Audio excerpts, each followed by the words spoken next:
Bonjour à toutes et à tous et bienvenue dans ce nouvel épisode du podcast Punkin Dev. Aujourd'hui, j'ai le grand plaisir de recevoir Marcy. Bonjour Marcy, comment vas-tu ? Bonjour, bah écoute, ça va super bien, très très bien. Nous sommes au printemps, il fait beau, la température est presque estivale, donc quel bonheur. C'est vrai qu'on a à peu près beau temps aujourd'hui. Marcy, avant qu'on se lance sur le sujet, est-ce que tu voudrais bien te présenter pour les rares personnes qui ne te connaîtraient pas ? Bien sûr, moi c'est Marcy Erika Charolois, mon nom de famille. Je préfère le dire parce que maintenant les gens pensent que vraiment Erika, qui est mon deuxième prénom, est mon nom de famille. Donc en fait pas du tout.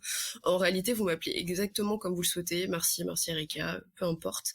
Vous pouvez me retrouver sur Twitter avec le handle suivant, Marcy Chama. Je suis en charge de promouvoir de l'inclusion dans la tech. C'est un rôle assez particulier dans le sens qu'il faut avoir une certaine forme d'expertise sur tous les types d'inclusion, qui ça concerne, jusqu'où on peut aller. Donc je bosse là-dessus, je m'occupe de faire de la stratégie de contenu, de la rédaction de contenu, de la prod de contenu aussi sur ces sujets. Donc moi j'agis sur la partie technique, donc j'accompagne des équipes tech, mais aussi j'agis sur le côté recrutement. Donc j'ai un peu ces deux axes qui se chevauchent et en tout cas qui communiquent ensemble. Et l'idée c'est de promouvoir des bonnes pratiques qui sont réelles, parce que clairement je ne supporte pas le bullshit, donc je vois pas pourquoi j'en vendrais à mes clients, ça sert à rien. Et pourquoi j'en ferais pareil, ça servira à rien. Donc voilà, l'idée c'est de pouvoir promouvoir toutes les bonnes pratiques qui peuvent aider les équipes à améliorer l'inclusion dans ce secteur qui est si particulier que celui de la tech. Voilà, Merci pour cette belle présentation. je t'en prie. Ce que j'aime bien commencer par faire, c'est par définir les termes, histoire qu'on soit d'accord sur le sujet qu'on évoque. Et donc, tu as parlé d'inclusion, et moi j'aimerais bien que tu définisses ce que c'est l'inclusion pour toi. Qu'est-ce que tu mets là-dedans quand tu vas en parler par la suite ?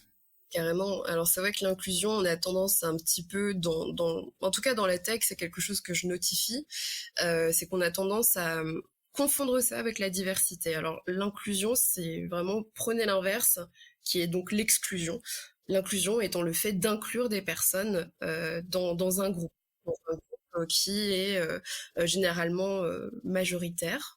Je dis ça dans le sens que quand on est sujet à l'inclusion, c'est qu'on peut faire partie, en tout cas, d'une minorité par rapport à un groupe qui serait homogène et du coup, entre guillemets, privilégié, de façon à ce que ce groupe-là puisse exclure assez facilement en fait les personnes qui voudraient faire partie de ce groupe. Alors ça peut paraître un petit peu flou ce que je dis là, mais prenons quelque chose de très pratique. Dans la tech, il est fort probable qu'un groupe qui chercherait à inclure des gens soit un groupe homogène d'hommes en moyenne de 25 à 45 ans, blanc, typé européen, qui a fait plutôt des écoles d'ingé et qui aurait pour hobby, admettons, le fait de parler tout le temps de tech, même le week-end, qui ne s'arrêterait pas de coder. Donc ces personnes-là représentent un groupe majoritaire, qui représente ce qu'on appelle aussi un statu quo, donc juste un état de fait qui ne peut pas être changé, ou en tout cas difficilement. Donc un profil qui chercherait à être inclus dans ce groupe majoritaire serait de facto une femme, potentiellement issue d'une minorité ethnique, qui aurait fait de la reconversion. Vous voyez, rien que par la définition en fait d'un groupe qui chercherait à inclure quelqu'un qui serait complètement différent, en fait on retombe un peu sur nos pattes sur toutes ces définitions qui nous permettent de définir quels sont les process qui sont liés à l'inclusion. Donc pour faire beaucoup plus simple, en fait, l'inclusion c'est juste le fait d'inclure des gens qui sont différents. Quand tu parles de groupe majoritaire et un peu de cliché du dev moyen qu'on croit, enfin du dev ou du DevOps ou qu'on croise dans la tech, c'est vrai que c'est assez redondant. Et effectivement, cette exclusion, je pense qu'il y a plein de gens qui en font sans vouloir à mal forcément, sans se rendre compte. Mais truc t'es simple, moi je suis pas gamer, pas du tout.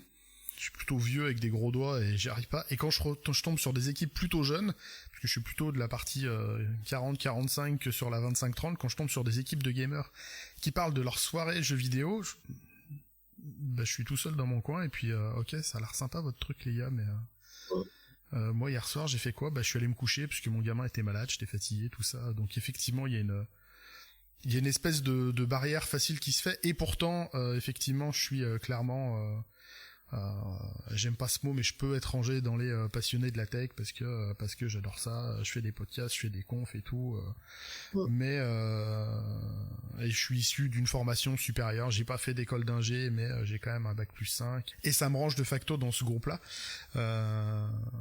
Mais on se rend pas. Je pense qu'on se rend tant qu'on est dans ce groupe-là, on se rend pas forcément compte de l'impact qu'il peut y avoir de l'autre côté. Et c'est pour ça que je trouve hyper important d'en parler pour juste se dire mais en fait déjà ce concept là existe et les personnes qui sont de l'autre côté qui vont être ou à minima se sentir exclues, elles existent aussi, et ces impressions là existent en plus d'être pas forcément que des impressions, d'être des faits. Donc effectivement je trouve ça hyper important d'en parler. Comment tu fais justement pour en parler, pour sensibiliser les personnes, c'est quoi tes outils, tes leviers et les valeurs que tu portes derrière? Ouais, alors ça c'est une super bonne question dans le sens qu'il y a une vraie chronologie sur ce que j'ai mené. J'ai commencé, c'était en 2019-2020. En gros, quand je suis arrivée chez We Love Dev pour piloter la ligne éditoriale, moi-même, j'ai été complètement confrontée aux biais qui étaient favorisés par mon environnement. Ça m'a fait beaucoup sourire, d'ailleurs, de revoir certaines stories Instagram que je faisais à l'époque, avec tout un tas de tics de langage où, en fait, tu as rien que être féministe ouvertement pour l'inclusion, mine de rien, j'étais assez formatée par cet environnement-là, à tel point que je ne disais plus du tout les gens, je disais les gars.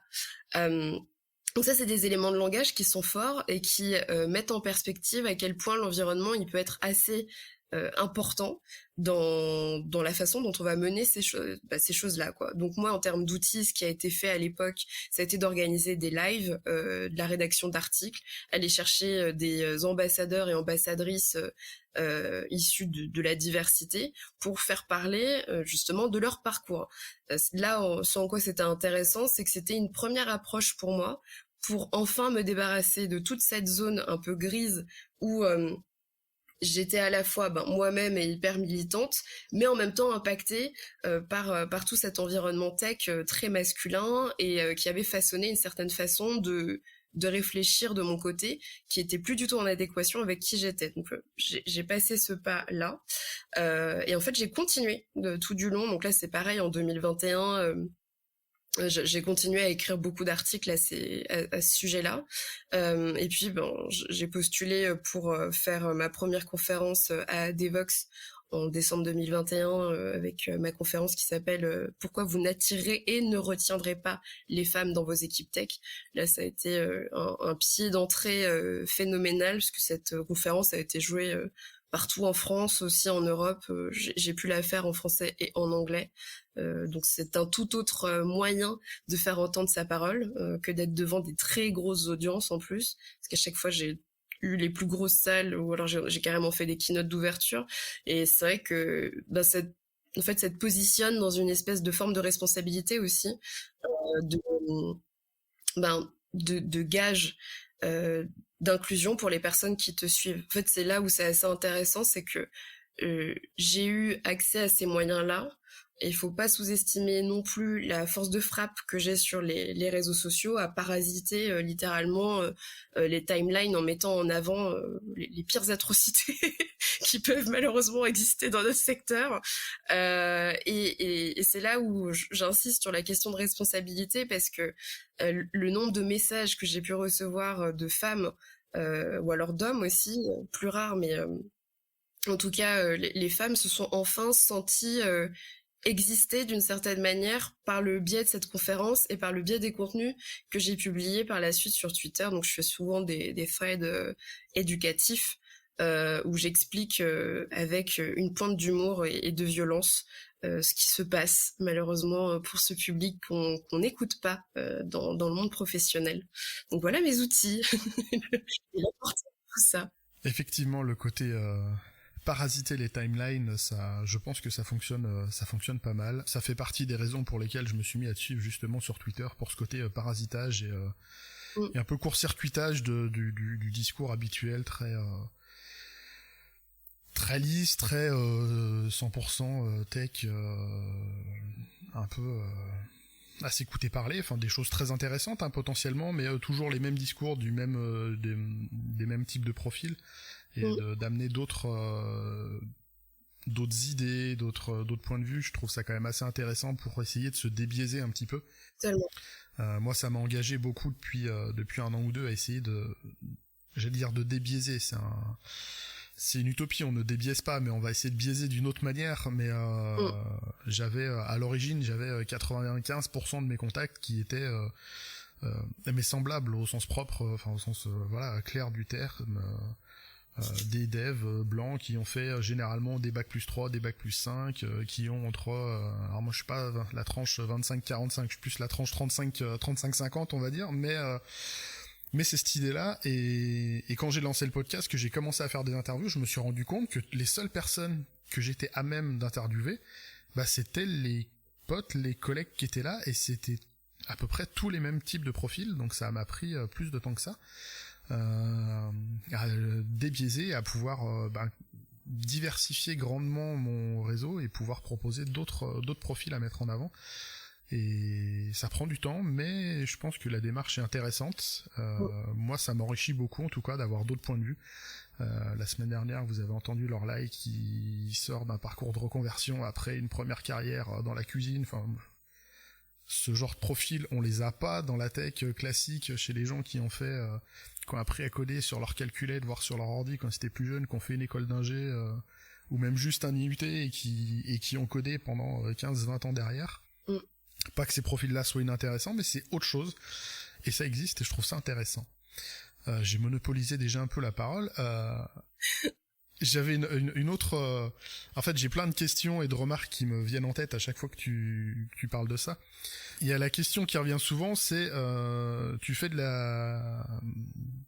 l'inclusion, tu parles d'inclusion. C'est une question que je t'ai déjà posée, je connais un peu la réponse, mais quel intérêt pour le groupe majoritaire de s'intéresser à cette question-là ? Quel intérêt ils ont c'est une bonne question, et tu vois, la réponse elle évolue sans cesse. C'est-à-dire que là, dans mes propres paradigmes actuels, je te dirais, parce qu'il y a une urgence, certainement que je t'aurais certainement pas répondu ça il y a quelques mois, mais aujourd'hui je trouve qu'il y a une urgence dans le contexte politique et social dans lequel on évolue.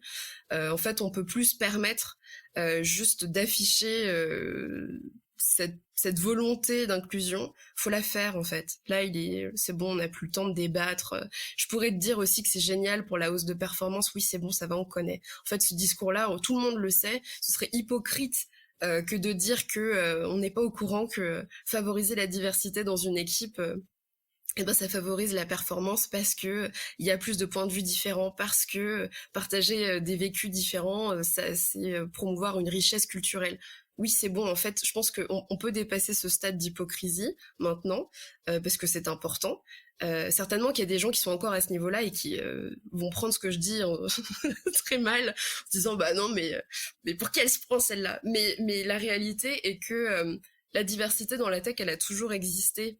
En fait, faut juste le voir du point de vue des femmes qui ont été effacées volontairement de ce secteur, qui du coup viennent de cultures complètement différentes. T'as de l'afro-américaine, t'as des personnes qui viennent d'Afrique, t'as des personnes qui viennent des États-Unis, qui viennent d'Europe, qui sont des femmes. Maintenant, il y a de plus en plus de contenus qui sont en plus de tout ça, mis en avant par que ce soit des influenceuses entre guillemets tech. Faudra définir ce qu'on met derrière, c'est assez intéressant. Voilà, ou alors des institutions, même des groupes du gouvernement qui cherchent à promouvoir davantage de diversité dans les parcours de l'informatique et de la tech en général. L'intérêt maintenant pour quelqu'un qui fait partie d'un groupe majoritaire, c'est vraiment d'arrêter de se voiler la face. Il faut inclure des gens. j'en suis vraiment là, au ce stade auquel je te réponds en mars, bientôt avril 2023, c'est qu'il faut arrêter. Maintenant, on a des quotas qui sont réfléchis, on a des études qui sont à disposition, que ce soit par comment il s'appelle, PwC, qui est donc un institut d'audit qui a fait une étude avec le groupe Diversity Days sur l'impact de la diversité, notamment dans les startups.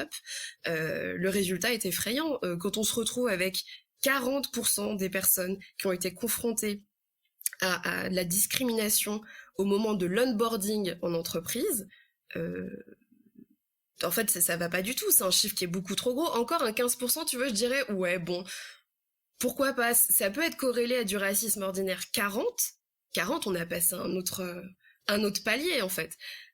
Donc, si on se base sur cette étude-là, si on se base sur toutes les autres études, sur le fait d'inclure les femmes dans les équipes tech, où on sait que 52% des femmes vont ressentir un malaise du fait de leur genre et de l'expression de leur genre dans une équipe masculine, et donc de tout ce que ça veut dire par derrière, c'est-à-dire si t'es une femme cis et que t'as envie d'avoir des enfants, et ben forcément tu seras amenée à plein de biais qui vont te confronter au fait d'être femme, maman, et dans un schéma de parentalité qui va certainement t'exclure aussi de plein de process qui seront accordés à un groupe majoritaire. Prenons l'exemple des soirées réseau, les after-work, etc.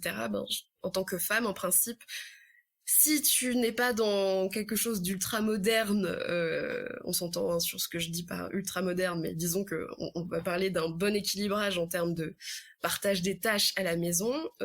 En principe, tu vas pas pouvoir sortir parce que tu vas t'occuper de tes enfants et de la journée qui suit ta journée de travail, et donc tu vas passer à côté de tous ces instants où finalement ça sera toujours en la faveur des hommes qui seront dans ces soirées réseaux et qui vont se passer plein d'informations sur comment gérer leur carrière, comment, je sais pas moi, augmenter en compétences, comment participer à des BBL, voilà, où tu vas du coup promouvoir certains de tes talks auprès d'équipes dans d'autres boîtes. Donc non, c'est hyper important. Là, vraiment, on doit dépasser ce stade de l'hypocrisie, à se poser la question de mais pourquoi on doit inclure les gens? Franchement, là, aujourd'hui, vous avez toutes les ressources, en principe, vraiment, pour... je dis pas vous pour toi, hein, mais je connais tes ambitions.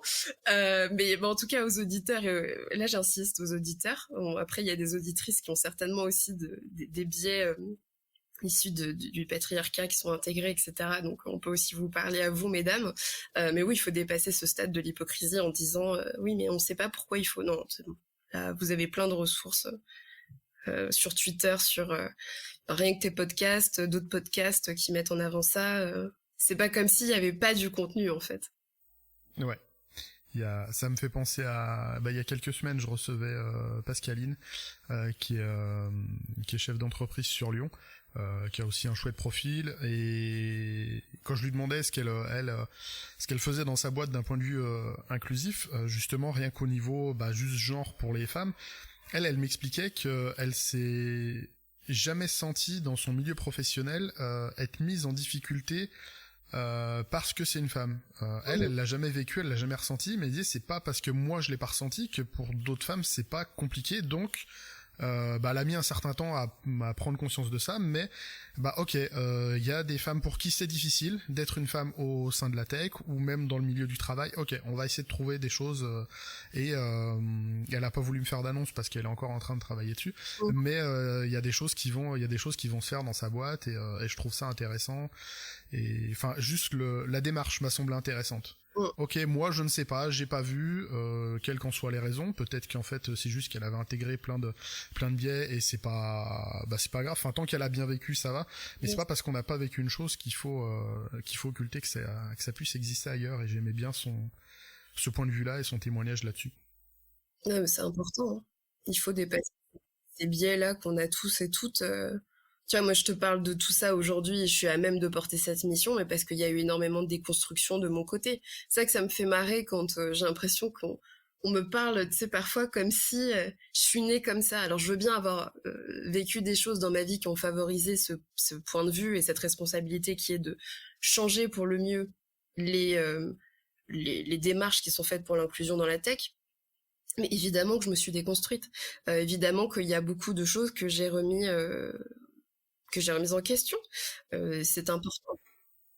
L'autre argument, moi, que je vois régulièrement, c'est que des profils qui changent, il y en a de plus en plus, des profils de reconversion, des profils qui viennent d'autres pays, d'autres groupes sociaux, ethniques, enfin avec plein d'autres origines. Il y en a partout en fait, de plus en plus, et j'ai envie de dire que pour le groupe majoritaire, de bien vouloir les accueillir avec attention gros mots, avec bienveillance et en étant bien accueillant, mais c'est obligé, sinon enfin comment dire, de toute façon les personnes seront là et autant s'y habituer tout de suite, sinon enfin j'ai envie de dire, si on veut que la tech continue à se passer bien, si on peut considérer que tout se passe bien aujourd'hui, c'est une question plus profonde, mais j'ai envie de dire le changement, pour moi, alors le changement, c'est de ce que tu dis, c'est pas forcément un changement puisque ces profils ont toujours été là, mais je trouve qu'aujourd'hui il y a ma perception,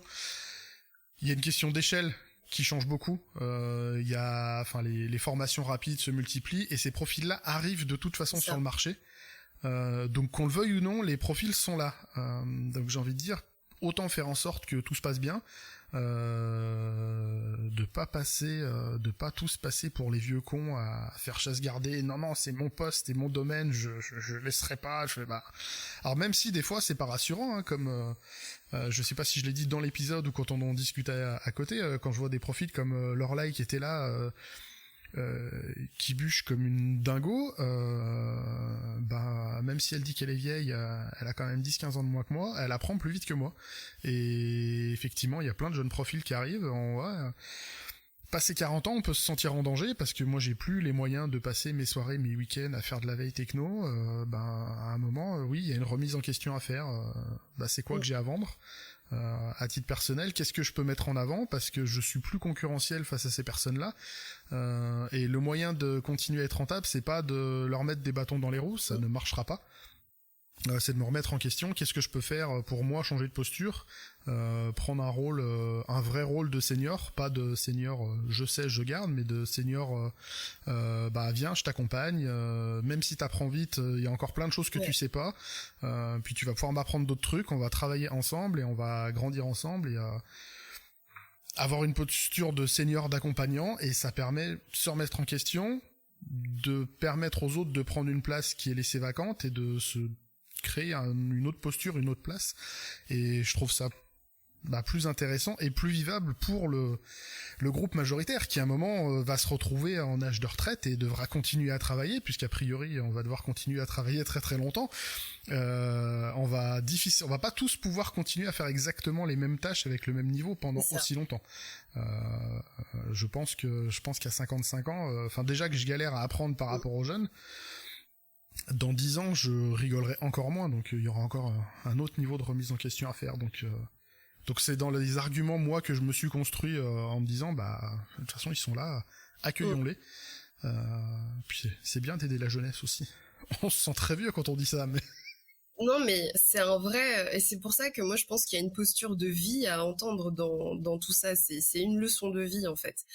J'insiste beaucoup là-dessus parce que je me suis énormément remise en question sur quels pouvaient être mes arguments, mais c'est réel. En fait, on vieillit tous, et il faut faire ce constat, il faut l'admettre, faut comprendre que avoir une posture exactement comme tu disais de gardien de la porte, ce qu'on appelle en anglais du coup du gatekeeping, ça ne fonctionne pas.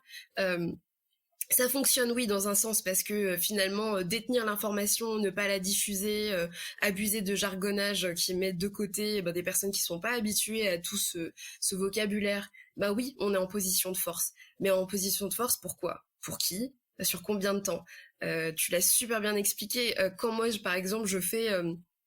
une intervention avec la grande école du numérique pour du coup promouvoir plein de profils diversifiés, passant du genre à la neurodivergence, à des parcours comme ceux de Lorelai, où je vais interviewer en podcast une ancienne archéologue par exemple, c'est aussi la façon de se remettre en question sur tout ça et se dire mais à quel moment on arrive à faire concilier cette volonté gouvernementale d'ouvrir énormément de formations courtes, donc du coup d'accueillir en masse plein de nouveaux profils qui ont parce que je détermine dans ma conférence, et qui est absolument pas une invention, puisque c'est Pierre Bourdieu qui a mis le doigt dessus, mais ce qu'on appelle l'habitus, donc ce qui est l'ensemble de nos valeurs héritées par notre enseignement familial à l'école, et puis la façon dont on va se comporter dans un groupe, tout ça, faut bien prendre en compte que finalement, ça va être un choc culturel, et c'est ce qu'on est en train de vivre en fait.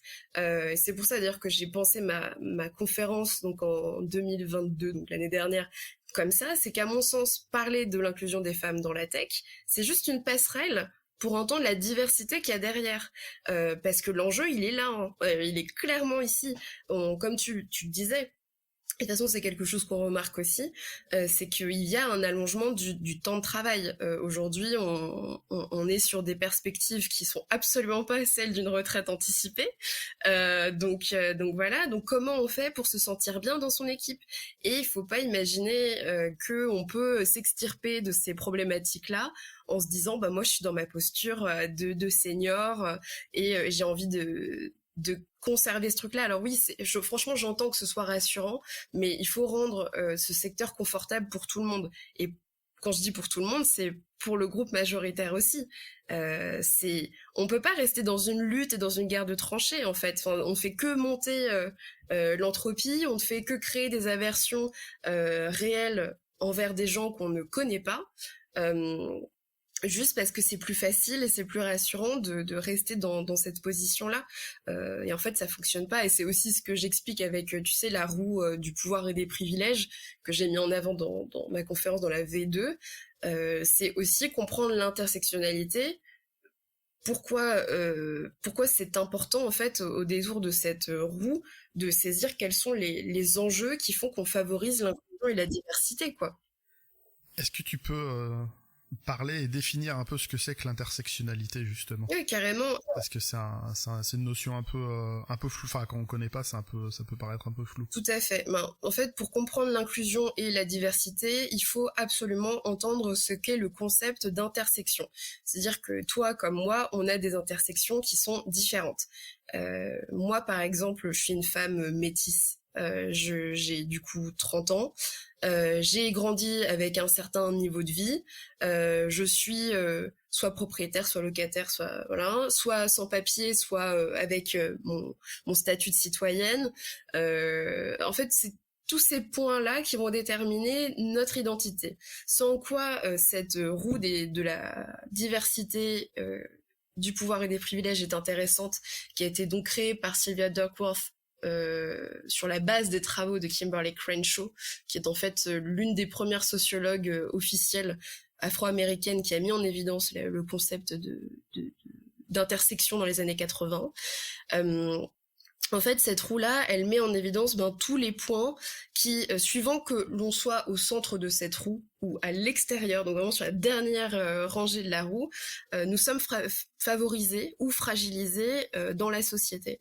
Donc l'intersection, c'est ça, c'est comprendre que sur différents segments que l'on peut retrouver dans cette roue, donc je sais pas si on pourra mettre le lien, par exemple, peut-être dans la description de cet épisode. Oui, je pourrais mettre ça. Et ce serait super, je pourrais te l'envoyer du coup. En fait, il faut comprendre que suivant tous les points qu'on va cocher sur cette roue, on est différent, et nous avons un tas d'intersections qui vont soit favoriser le fait qu'on soit pour l'inclusion, soit favoriser le fait qu'on soit exclu, soit le fait qu'on soit totalement privilégié et qu'on ne se rende pas compte de la diversité des récits de vie que les autres personnes ont. Et c'est pour ça que souvent qu'il y a ce choc culturel, parce que plus on est au centre, par exemple, donc plus on a un homme blanc avec un statut citoyen, propriétaire, soit qui a vécu de l'embourgeoisement ou qui a toujours été dans une classe CSP+, ne comprend absolument pas pourquoi il y a tant de revendications par les personnes qui sont sur les dernières rangées de cette roue, qui généralement tombent dans le militantisme parce qu'ils n'ont pas le choix. C'est un peu ce qu'on vit aujourd'hui avec la réforme des retraites, c'est-à-dire qu'à force de parler, de concilier, et qu'il ne se passe rien, En fait, il y a rien de plus compliqué et ostracisant que de devoir prendre entre guillemets les armes. Tout dépend ce qu'on met derrière le mot arme, mais si ça va être protester ou créer du contenu ou faire ce que je fais, c'est-à-dire parasiter les timelines sur Twitter, ce qui est une véritable volonté militante. Ce nom, enfin ce phénomène a un nom, je me souviens plus lequel. En fait, c'est aussi mettre en évidence que parfois, il faut aussi juste écouter, plutôt que d'en arriver à un point critique où en fait on fait que ce que je disais tout à l'heure, quoi, créer des guerres de tranchées intersectionnelles, des chocs culturels dans la tech où ça y est, mince, on se rend compte que y a de la diversité qui existe et en plus de ça, elle proteste. Mais pour qui ces gens se prennent? C'est toujours très compliqué. Ça me fait, enfin, quand tu parlais de ça, c'est à la limite du hors-sujet, mais ça me rappelle toujours la prestation de, alors c'était il y a longtemps, hein, c'était il y a bientôt 40 ans, la prestation de Balavoine face à Mitterrand sur je sais plus quelle chaîne de télé, probablement du service public à l'époque, qui disait qu'à force de pas écouter les jeunes vont finir par désespérer et que le désespoir est mobilisateur. Ça c'est citation, le désespoir est mobilisateur et à un moment la jeunesse finira par virer du mauvais côté à force de ne pas être écoutée. Enfin c'est un peu au Proust qui disait et c'est un petit peu ce que tu racontes là. Et ça matérialise déjà, enfin c'est expliqué par ces trous des privilèges. Moi je fais partie de ces gens-là que le terme privilège a toujours bloqué. Je conçois que je bénéficie d'un tout un tas de privilèges effectivement de par ce truc-là. Après à l'école j'ai appris que les privilèges c'était les nobles qui faisaient chasse gardée, tout ça. Alors moi j'aime pas ce truc-là parce que je me dis mais moi ce que j'ai je veux pas le garder pour moi. Moi j'aimerais bien que tout le monde puisse en bénéficier. Ça me paraît pas intenable comme modèle de société, que tout le monde puisse dire je vis dans un endroit salubre, là où j'ai choisi de vivre, je suis en phase, enfin j'ai un cadre qui est en phase avec ma volonté propre, j'ai les moyens de remplir mon frigo et de payer des activités à mon fils et éventuellement de partir en vacances de temps en temps. C'est vrai que je vois souvent plein de gens qui discutent l'utilisation de ce mot privilège. Chose que je faisais un moment, maintenant j'essaie de changer un petit peu de posture, de pas attaquer ce mot-là parce que c'est juste qu'est-ce qu'on met derrière, la réalité derrière elle change pas. On a effectivement une sorte de privilège, donc c'est pas 100% héréditaire. Je suis pas né de droit divin, mais on a changé de siècle, mais il y a effectivement certains luxes, certains privilèges que d'autres n'ont pas. Et ça peut être bien de rappeler à ceux qui ont tout qu'il y a des gens qui n'ont pas toutes ces chances-là. Très clairement, même sans être issu personnellement d'un milieu, je suis pas issu d'un milieu ultra favorisé, mais j'ai quand même mes parents qui ont pu me soutenir dans mes études, même si j'ai redoublé un certain nombre de fois. J'ai des potes qui ont redoublé pareil. Là, les parents ont dit bah écoute, maintenant tu vas bosser, on va pas financer. On peut pas se permettre de financer ad vitam aeternam, on sait pas pour quel résultat, c'est pas possible. Moi mes parents avaient pas forcément beaucoup de moyens, mais ils ont pu me suivre même si j'ai un peu fait le con au début de mes études où j'ai beaucoup redoublé. Au final je leur en suis très reconnaissant et alors que enfin c'est pas non plus, je viens pas d'un milieu ultra bourgeois, enfin j'ai un grand-père communiste, enfin voilà. Communiste vrai de vrai, Ceausescu et compagnie, enfin voilà, c'était pour la blague, c'est pas le milieu le plus embourgeoisé qu'on puisse connaître. Mais on dérive pas mal. Faut que je retrouve une question, je sais plus. Non mais c'est intéressant ce que tu dis sur la façon de questionner ce mot parce que généralement c'est toujours le même type de profil qui en première réaction est agacé par ce mot. Moi ça me fait souvent sourire parce que je te dis, je suis métisse, j'ai fait du transclasse, donc du coup, je suis passée de plein de CSP complètement différents tout au long de ma vie et suivant les statuts que j'ai pu incarner. Il est évident que j'ai des privilèges, en fait. Moi, ça me dérange absolument pas d'admettre, de comprendre que j'en ai. Et c'est ça qui me fait souvent sourire, c'est que j'ai l'impression que dans ce secteur, même on me voit comme quelqu'un qui est pas privilégié, mais en fait, qu'est-ce que vous en savez? Typiquement, je rappelle, je suis une personne métisse, donc j'ai des privilèges par rapport à une femme qui serait noire, et il faut l'entendre ça. je n'ai pas la même perception enfin en tout cas je ne crée pas la même perception rien que par ma couleur de peau vis-à-vis de personnes qui sont encore plus privilégiées que moi. C'est-à-dire que moi, si on a envie que je réussisse, on va m'assimiler blanche. Si on a envie que je ne réussisse pas et que j'ai l'air du coup plus dans le misérabilisme par rapport à la personne qui est en face de moi, va plus m'identifier comme quelqu'un de plus foncé que ma couleur de peau. Je sais, ça peut paraître complètement dingue et pourtant c'est une réalité que beaucoup de métis t'expliqueront. Il y a une façon de créer une assimilation par la carnation de peau sur le fait qu'on ait envie que tu réussisses et qu'on t'assimile à blanc, quoi. C'est quand même complètement dément. C'est une réalité à entendre et à vivre.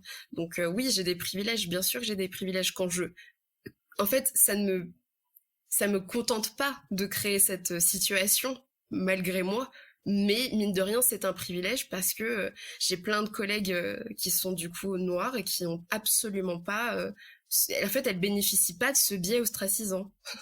C'est très paradoxal, mais ça reste une réalité à entendre. Dans celle que j'entends souvent aussi, c'est quand on parle justement des femmes dans la tech. Alors souvent c'est le point d'entrée. Quand on parle de diversité, on commence par parler des femmes dans la tech et souvent j'entends des gens qui disent "Oh mais tu sais moi homme femme, je m'en fous, ça change rien." Ah mais en fait c'est un luxe énorme de pouvoir se dire ça en fait. Toi tu as l'air t'en foutre. Peut-être que c'est vrai, peut-être que tu te rends pas compte de ce que tu induis sans forcément le vouloir. Mais là encore une fois c'est un privilège parce qu'en plus on ne parle que du genre dans un secteur de métier, mais il y a encore plein de choses. Il y a plein de choses qui viennent en tête, mais quand tu disais que les gens s'étonnent que tu milites autant alors que tu es bénéficié d'autant de privilèges alors que tu milites autant, mais quelque part c'est que tu as rejoint le groupe de militants qui sont normalement plus si j'ai compris, plus en bord du cercle, de la roue. De ce que tu décrivais, donc ces gens-là vont militer plus parce qu'ils n'ont pas le choix. Toi, t'as choisi de militer, donc intuitivement, on associe le militantisme à ces catégories de personnes. Donc j'imagine que c'est probablement pour ça. C'est le fond aussi, hein. C'est aussi ça, c'est que par exemple, je suis une femme LGBT. Forcément, quand tu vis plusieurs préjudices par le fait de faire ton coming out en entreprise, donc notamment dans la tech, qu'on va t'apposer plein d'images d'Épinal de personnes LGBT alors que tu les as pas demandées, hein. C'est-à-dire que tu as juste déclaré dans une discussion tout ce qu'il y a de plus lambda le fait que tu es une femme LGBT, qu'on va te faire des propositions en ce sens, des propositions, soyons honnêtes, d'ordre sexuel. Les femmes LGBT sont extrêmement sexualisées dans ce secteur. Il est évident que moi, ça a renforcé aussi une volonté de militantisme. J'ai une double nationalité, j'ai une nationalité européenne et une nationalité africaine. Je vis entre deux mondes, en fait. Donc ça aussi, c'est des choses qui m'ont poussée à aller dans le militantisme très naturellement. Et du fait que je sois aussi une femme cisgenre, m'impose un devoir de responsabilité vis-à-vis des femmes trans, du coup, parce qu'elles vivent des choses atroces actuellement, confrontées à des femmes qui pensent qu'elles n'en sont pas. Et au-delà de ça, il y a aussi cette question de responsabilité de juste, oui, en fait, faire porter la voix des femmes, comme tu disais, se dire, oui, mais moi, je vois pas de différence entre hommes et femmes. C'est un luxe, réellement, que de pouvoir penser comme ça. C'est au-delà même du luxe, c'est juste être aveuglé par du coup toute cette dose de privilèges que tu vis toi en tant que personne qui peut déclarer ça. On a évoqué plein de choses, comment toi tu travailles sur la diversité. Là la question qui me vient en fait c'est tu vas faire un peu de la redite de ta conf. J'ai envie de dire, si vous voulez la version longue, allez voir la conf, mais s'il y a des personnes qui nous écoutent et qui se disent ok c'est intéressant ton truc, mais moi je fais quoi, je peux faire quoi à mon échelle de privilégié dans ma boîte, je suis salarié ou je travaille dans une équipe, qu'est-ce qu'on a comme levier d'action pour travailler là-dessus? Alors déjà il y a si on doit être méthodique, le premier pas, c'est d'écouter et d'avoir une posture empathique. Parce que moi, j'aime beaucoup le mot bienveillance, mais vu qu'on l'a complètement... on l'a massacré, ce mot, dans ce secteur. En fait, à mon sens, il veut plus rien dire. Et même, en fait, la bienveillance, elle est complètement calibrée par les personnes qui sont en position de privilège et du coup ont cette position d'arbitrage en disant ça c'est pas bienveillant, ça c'est bienveillant, moi je suis bienveillant. Donc en fait, ça devient presque une excuse sur le fait que des gens mériteraient, alors comme ça, par hasard de privilèges, même de process parfois mafieux, a décidé qui bénéficie de ce truc-là. Donc j'ai décidé d'arrêter de parler de bienveillance parce que déjà que même si j'aimais ce mot, il me saoulait grandement. Maintenant, on va parler d'empathie et on va être sérieux sur la question de l'empathie, tous ensemble. En fait, l'empathie, c'est quoi ? C'est se mettre à la place de l'autre et faire preuve aussi de silence sur le fait d'écouter les revendications ou pas, juste le fait d'exprimer une vue sur quelque chose. L'empathie, aujourd'hui, je pense qu'on doit utiliser ce concept pour déjà être en position d'acceptation de tout ce qui diffère du coup de ces vécus du groupe dominant. Et ça, c'est quelque chose d'hyper important et on a besoin de passer par cette étape-là pour ensuite entendre tout ce qui suit. Donc tout ce qui suit, ça va être par exemple la mise en place d'une annonce pour intégrer des personnes de la diversité dans vos équipes. Si en général on a bien écouté la diversité, on est à même de mieux rédiger cette annonce-là, ou en tout cas de guider le ou la recruteuse qui du coup peut rédiger l'annonce avec vous. Donc on est à la deuxième étape. Troisième étape, vous pouvez aussi également adapter les horaires ou en tout cas les jours pour que des personnes issues de la diversité, prenons les femmes, puissent participer à vos événements after work et tout, pour qu'elles ne passent pas à côté d'opportunités là où les hommes seraient totalement favorisés. Autre point qui peut être aussi tout intéressant, faites participer des personnes comme moi, en gros, qui sont aptes à vous aider, à vous guider, parce que moi, par exemple, je fais des ateliers et des débats pour aider les équipes tech à, du coup, avoir une parole qui soit beaucoup plus égalitaire. Donc, femmes, hommes et non-binaires sont dans la salle et on discute ensemble de tout ce qui ne fonctionne pas ou de tout ce qui fonctionne et ce qu'on cherche à améliorer en commun.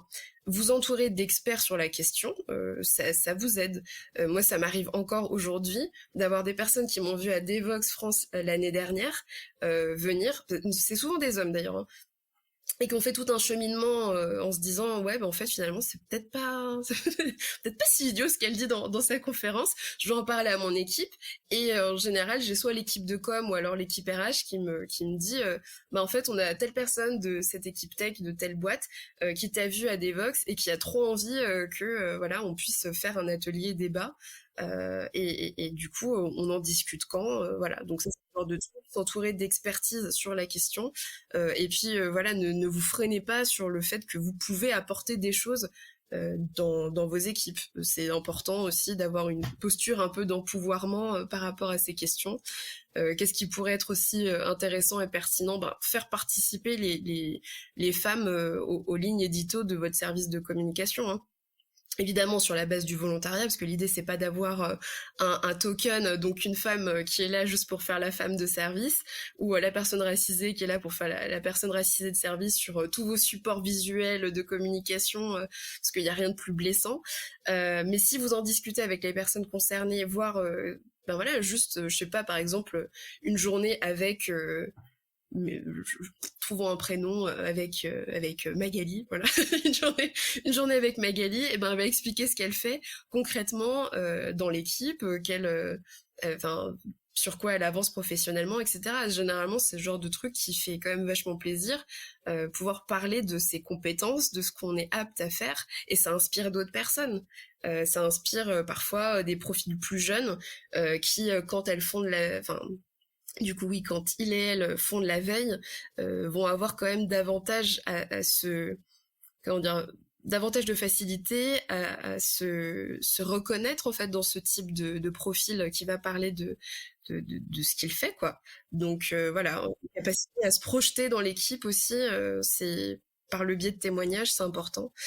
Et aussi, ce que vous pouvez tout à fait mettre en place, c'est réfléchir dans le chemin de carrière des femmes. Donc on va partir carrément de l'effet de transparence, la grille salariale, l'évolution professionnelle. En fait, quelles sont les étapes du point A au point Z, et on a besoin, nous, en tant que femmes et personnes de la diversité, de comprendre où on va, pourquoi on évolue de cette manière, pourquoi on a droit à tel salaire, parce qu'en fait, l'opacité là-dessus, c'est juste extrêmement décourageant. C'est souvent des témoignages que j'ai, moi, malheureusement, où j'ai des femmes qui me disent, ben voilà, encore une fois, dans un moment informel, type je suis à la machine à café avec mon collègue homme, et ben je découvre qu'il touche 20% de plus que moi sur la base des mêmes compétences, du même parcours. Donc voilà, c'est pas normal. C'est très décourageant ce genre de truc. Et aussi, autre point, aller chercher la jeunesse. Aller chercher les gatekeepers là qui vont nous écouter. Aller chercher la jeunesse. Intéressez-vous à ce que font les jeunes femmes et surtout les jeunes femmes de la diversité, mais il y a aussi des jeunes hommes qui attendent ça, qui sont parfois exclus des parcours les plus brillants et qui ont besoin d'inspiration dans leur salle de classe. Apprendre à bidouiller un PC. Surtout qu'aujourd'hui, on est sur des générations qui, clairement, n'utilisent pas de PC, en fait. Utilisent davantage leur smartphone. Faut pas hésiter à promouvoir tout ce qu'on peut faire dans la tech et les inspirer. Ces jeunes gens-là, ils ont besoin de comprendre ce en quoi ça peut être pertinent pour eux de rejoindre notre secteur. C'est hyper encourageant ce que tu dis. Ça donne plein d'insights. J'aime pas faire des anglicismes comme ça donne plein de pistes. Moi je voulais juste rajouter, t'as parlé d'étapes, c'est pas parce qu'on est passé à l'étape 2 qu'il faut arrêter la première, hein. Faut pas arrêter d'écouter les gens, même si on est déjà allé plus loin, c'est des levels, mais il faut toujours garder éviter la posture du c'est bon, j'ai écouté une fois, maintenant moi je sais. Alors, non, c'est jamais tout, et ça vaut le coup de continuer, ça vaut le coup de continuer. Et sur l'empathie, effectivement, moi j'en parle souvent, elle s'est mis en retrait d'un point de vue réseaux sociaux, mais la conf d'Audrey Neveu, The Hitchhiker's Guide to Diversity, c'est la punchline que j'ai retenue, c'est n'hésitez pas à faire tourner la machine à empathie à plein régime. Il y a quelqu'un qui dit quelque chose, avant de dire non mais t'exagères, ah tu ressens ça, ah explique-moi plus que je comprenne, voilà, et essayer de se mettre à la place de comprendre. Souvent on peut pas comprendre parce que c'est du ressenti, mais au moins d'essayer d'imaginer, et je trouve ça complètement cool. Mais prenons l'analogie de quand tu vas faire des courses ou que tu vas dans une boutique pour acheter des fringues, admettons. Qu'est-ce qu'il y a de plus chiant, vraiment j'insiste, que le vendeur ou la vendeuse qui arrive, qui te saute dessus et qui t'impose une vue que t'as pas demandé sur les dernières tendances, ce truc qui t'irait bien, alors qu'il ne t'a pas posé la question de tes besoins. C'est la même chose. C'est littéralement la même chose. Pour comprendre les besoins de quelqu'un, on doit déjà écouter cette personne, questionner et garder cette, comme tu dis, cette machine à empathie à faire tourner à plein régime. En fait, il y a rien de pire que d'ailleurs, ça invoque aussi des postures très paternalistes où t'imagines, t'es paternaliste et gatekeeper, le délire, comment tu fais pour intégrer des gens de la diversité quand t'as quelqu'un qui te fait comprendre que clairement il a tout compris à la vie et que toi en fait t'es pas valable, quoi. C'est juste hyper, c'est violent et décourageant, donc faut sortir de tout ça, quoi. On a peut-être des profils qui sont comme ça, même chez eux, avec leurs propres enfants, je sais. Oui, complètement. Alors ça peut marcher avec un enfant qui a encore plein de choses à apprendre, mais avec un adulte qui, même si professionnellement, techniquement, il a des choses à apprendre, bon. On a balayé plein de sujets. Est-ce que tu as d'autres choses que tu as envie de dire, raconter ? Ouais, je sais pas, je pourrais parler de la mise en garde de ce que c'est la diversité aujourd'hui et de malheureusement ce qui est en train de se passer. Je pense qu'on peut aborder la question de fake diversity qu'on a actuellement. Donc le dernier scandale qui a été révélé et qui a été vraiment le summum de l'irrespect. Je vais taire le nom de la marque, mais en tout cas, une marque a embauché du coup une équipe tech pour développer des faux profils issus de la diversité pour s'éviter de payer des mannequins issus de la diversité. Donc en fait, toutes les images où il y a des personnes LGBT, racisées, handicapées sont complètement fausses. Et donc voilà, on préfère investir dans du fake aujourd'hui plutôt que de faire bénéficier cette économie à des vrais gens. Donc voilà, on est en train de basculer dans quelque chose de tout à fait formidable. Et je serai très contente d'en parler dans ma future conférence qui aura lieu au mois de mai, qui s'appelle d'observateurs à responsables, enrayer les biais racistes dans l'expérience utilisateur, IS. Donc voilà, je pense qu'on peut... On peut, je sais pas, en parler. Est-ce que tu veux en débattre? Est-ce que t'as des choses à dire là-dessus? Parce que moi, je trouverais ça formidable qu'on ait un petit échange rapide sur ces questions. Moi, j'ai pas grand-chose en fait à dire là-dessus. Enfin, c'est un truc que je découvre. Ces trucs-là que j'allais dire, je comprends pas. En fait, si en me posant 2 minutes, je comprends très bien. Hein, c'est que la diversité est montrée que vouloir montrer qu'on est progressiste et qu'on est bienveillant avec tout le monde, ça fait très vendeur, ça fait une belle image marketing, commerciale, tout ça. Mais s'il fallait scoltiner vraiment les gens de la diversité, tu comprends, c'est plus c'est un peu plus pénible, c'est bien beau de vouloir se donner une belle image, mais c'est ce que tu disais à un moment, il faut passer au-delà de l'hypocrisie, de parler pour parler. Et puis il faut faire les choses. Enfin, les biais racistes, au-delà de les gérer sur le lieu du travail, il faut déjà arriver à en prendre conscience au quotidien, que ce soit les biais racistes, les biais sexistes. On en a tous des palanqués plus ou moins selon les profils. Régulièrement, je me retrouve à avoir des réactions, juste des fois dans ma tête, Dieu merci, ça passe pas ma bouche. Pourquoi j'ai pensé un truc aussi dégueulasse? Normalement, je pense pas ça. Ça peut être raciste parce qu'on est abreuvé à longueur de journée de clichés là-dessus. Ça a pu être sexiste de m'étonner que ah mais elle est l'architecte. Comment ça? Ben oui, elle a le droit d'être architecte. Le logiciel, c'est quoi le problème? Enfin, au contraire, mes respects, madame, parce qu'alors t'es toute seule au milieu de tout un tas de vieux machins, de vieux gatekeepers, puisque la profession de l'architecture dans la tech est pas forcément reluisante. Donc se débiaiser là, voilà, effectivement, c'est une conf qui sera intéressante. Est-ce qu'on a le droit de savoir où on pourra la voir ou c'est pas encore annoncé? C'est pas encore annoncé, mais c'est à Paris. D'accord. Voilà. Et après, elle aura lieu à Nantes au Web Today. Donc voilà, ça c'est bon, c'est officiel, ça vient de sortir il y a 1 heure. J'étais annoncé dans les heures, donc ouf. Alors il y a 1 heure au moment de l'enregistrement, au moment de la diffusion, ça fera quelques jours de plus qu'1 heure. Mais exactement. On a balayé plein de sujets, il y en a encore plein dont j'aimerais parler. Je pense que l'épisode va déjà être super long. Si tu as d'autres sujets que tu veux évoquer, je te propose de revenir quand tu veux dans le podcast, Marcy, ça sera avec plaisir. Carrément. Donc sur les réseaux, bah t'as déjà dit où on pouvait te trouver. Je sais pas si t'es un peu sur LinkedIn, s'il y a des gens qui veulent te contacter pour des ateliers qui sont pas forcément sur Twitter, puisqu'il y a des gens qui sont réfractaires à Twitter. Oui. Pour leur face. Vous pouvez me contacter sur LinkedIn, mais j'y suis jamais parce que cette plateforme me rend vraiment épidermique. Je fais des j'y arrive pas. Mais vous pouvez me retrouver dessus. Donc Marcy Erika Charolois. Autrement, vous pouvez m'envoyer même un mail à charolois.marcy@gmail.com si vous voulez qu'on se capte comme ça par mail. Il y a aucun problème. Allons-y, faisons comme ça. Donc voilà. Je compte sur votre bienveillance maintenant que vous avez le mail de Marcy. Merci beaucoup, Marcy, d'avoir été dispo pour réenregistrer cet épisode, puisque spoiler, on l'a fait il y a 8 mois et il a fallu le refaire parce que problème chez ce clavier, j'ai eu des problèmes de son, voilà, il a fallu le refaire, on a mis 8 mois à retrouver un créneau. Je suis très content que tu aies pu revenir. Moi aussi. J'ai envie de te dire à la prochaine. N'hésite pas à passer dans le podcast et à toute personne qui nous écoute, qui aurait envie de raconter un truc, ne croyez pas que Ce que vous avez à dire n'intéressera personne. Si c'est une tranche de vie, ça intéressera forcément des gens.